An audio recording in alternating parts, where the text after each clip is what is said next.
The frog and the boiling water. When should you leave a toxic environment?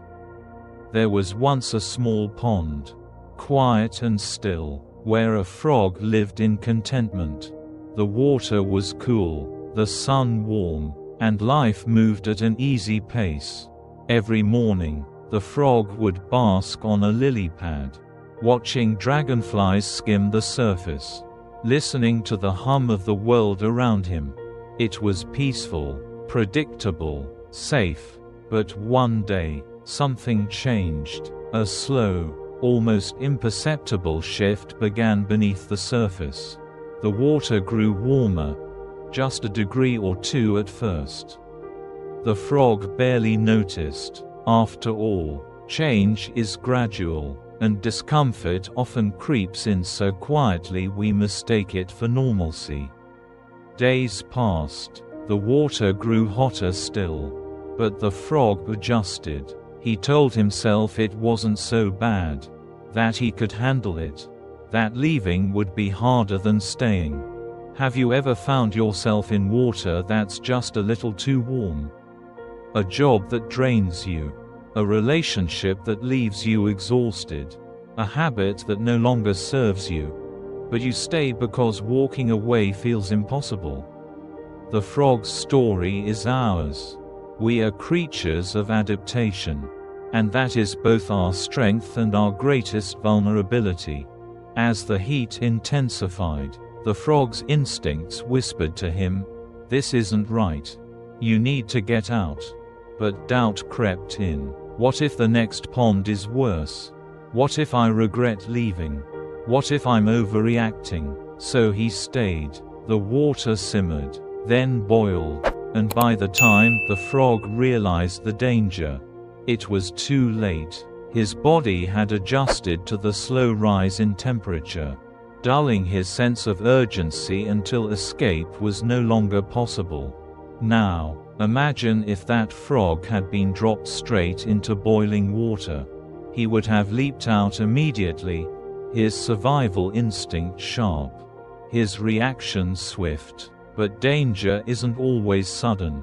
More often, it's a slow erosion, a series of small compromises that add up until one day we wake up and wonder how we got here. This is the paradox of toxic environments. They don't always start toxic. They begin with small red flags we ignore, tiny discomforts we rationalize, a dismissive comment from a loved one, a workplace that demands just a little more than you have to give, a friendship that leaves you feeling drained rather than uplifted. At first, it's easy to brush off.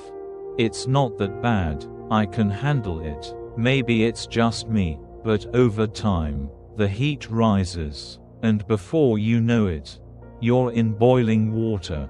So how do we recognize when it's time to leave? The answer lies in listening, not to fear, not to guilt, but to the quiet voice of your own well-being. Ask yourself, does this environment nourish me or diminish me? Do I feel lighter or heavier after engaging with it? Am I staying out of love or out of fear? Leaving isn't always about dramatic exits.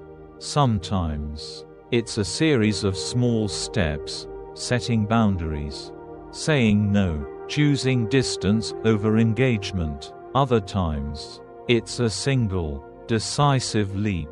But the key is to act before the water boils, before resignation sets in, before you forget what cool, clean air even feels like. The frog's tragedy wasn't the boiling water. It was his inability to recognize the slow danger until it was too late.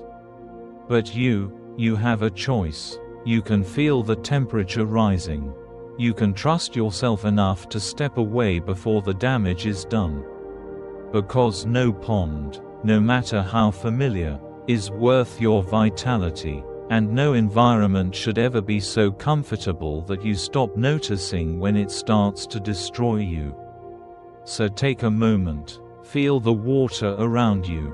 Is it warm? Is it rising? And if it is, What will you do about it? Thank you for joining us today. We'd love to hear from you. Leave a comment below and share one thing you learned today and how you plan to use it in your life. Your thoughts are important to us, so don't hesitate to share them. Reading your comments gives us great motivation and encouragement. If you enjoyed this video and found it helpful, please like, subscribe, and share. Your support helps us continue creating good content to inform and inspire you. Thanks for watching, and we look forward to seeing you in the next video.